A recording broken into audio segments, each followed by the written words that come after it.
trying to see how can I share my PowerPoint presentation, show all windows, okay. Yep, so here we go.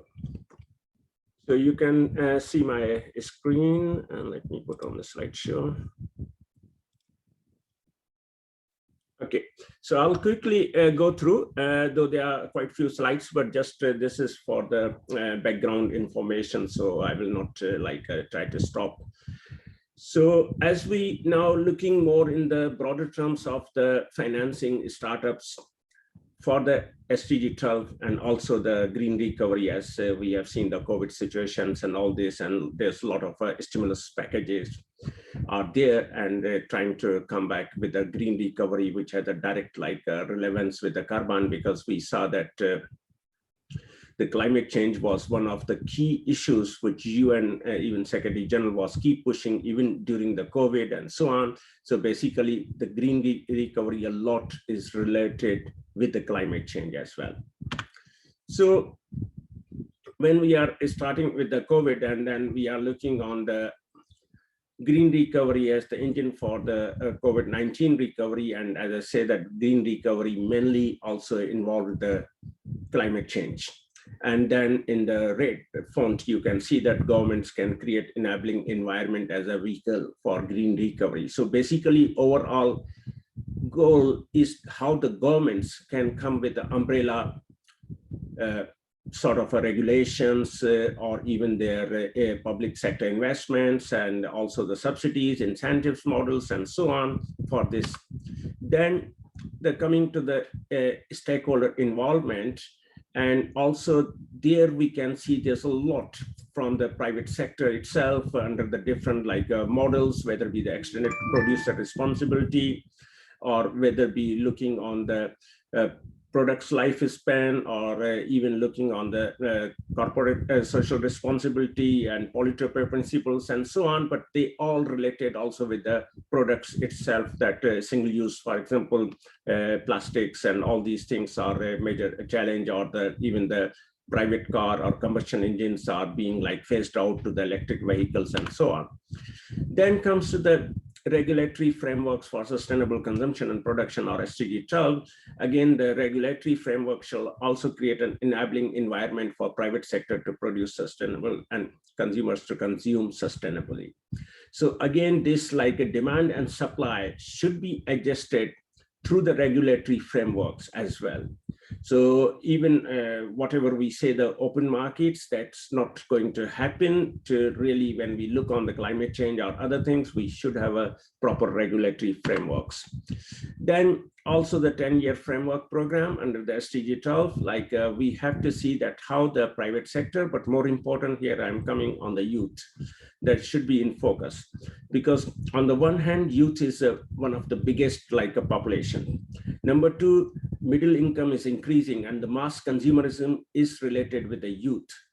And number three, the youth is coming with so many new inventions or innovations and startups and so on. So basically, if you circle the youth itself, you can achieve one of the biggest wins. And so for youth, let's say, what are the opportunities in terms of finance?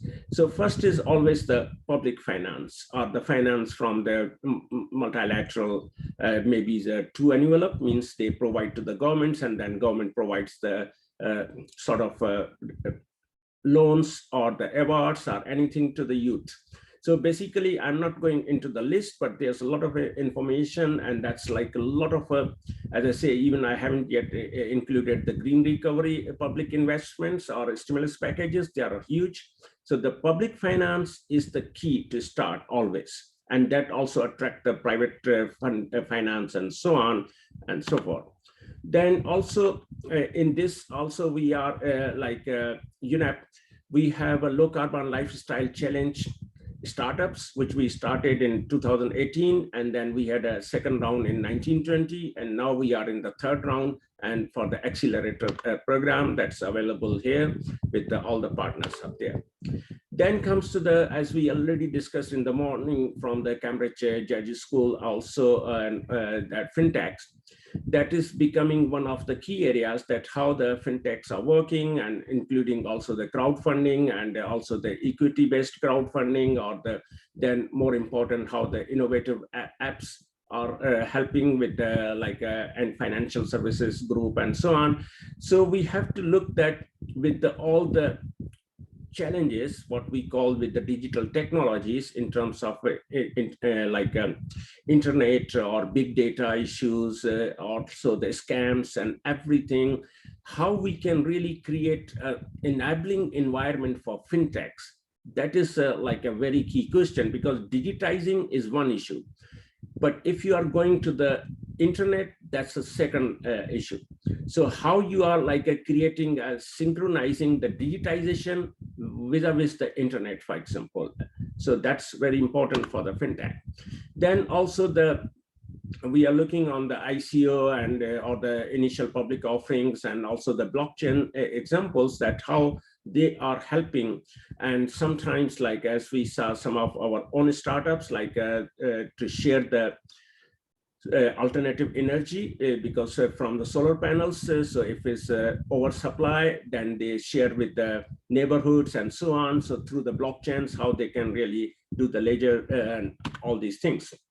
And then also we have a lot of look into the venture capitals, that how the corporate investments and all this can help together.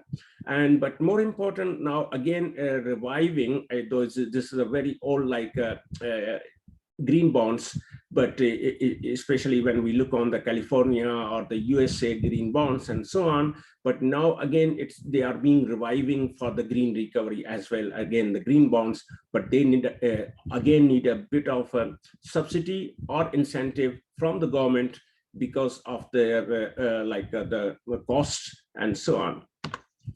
So then comes the private finance, and as again we saw in the region, there's a lot of private finance flowing. Though the ADB or World Bank, their private sector windows are much smaller than the public sector financing, but still they are very efficient. And we have seen also the ADB also supporting quite a few startups and so on. So that is where we are looking at that.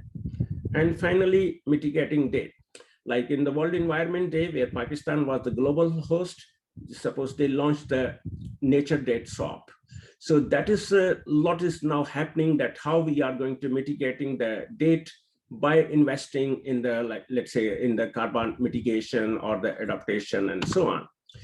So finally, the conclusion for me is that to achieve a low carbon economy will take the efforts of the entire financial industry. Whether it be the banking and the NDBs will continue to play a critical role. As UNEP FI, we have so many banks and insurance companies as the members. But then also that there's increasingly aligning their efforts with that of the sectors. So again, whether the transport sector, energy sector, housing sector, and so on. So how the public-private partnerships can really play a role to attract this carbon finance. As the financial services industry undergo unprecedented disruptions and opportunities for, let's say, e-vehicles and so on. So how this is going to, because now we have a carbon neutrality targets, we have a phasing out combustion engines. Also, we have a lot of public sector or congestion charges, like in Singapore or London and so on. So how you combine all together, as I mentioned earlier, like congestion, air quality, time savings, and everything. So it's a full package. It's not easy. For calculation sake, yes, we can differentiate that how much, let's say 20% is a carbon savings and 20% air quality for selling the carbon credits as well, but it has to be in its entity or totality. So the shift to climate conscious, green, and more sustainable finance now looks inevitable. But again, as we have seen since morning, there's a lot is being debated that how to really make it happen. Thank you very much. Thank you so much, Mushtaq.